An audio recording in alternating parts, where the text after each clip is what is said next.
Manā izpratnē laba saruna ir notikusi tad, ja tev ir bijis sāpīgi. Ja tu esi normāls cilvēks, proti egoists, tad attīstošā sarunā tev ir jābūt sāpīgi.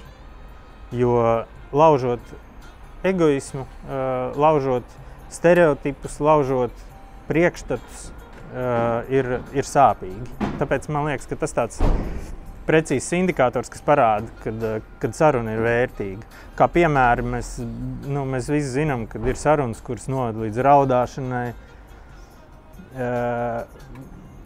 Nevis gadījumi, ka kāds apbižo otru, bet kad ir kādas atklāsmes vai kas tas ir, tās ir šīs konstrukciju laušanas, stereotipu laušanas. Tas ir sāpīgi un tā tad kolosāli.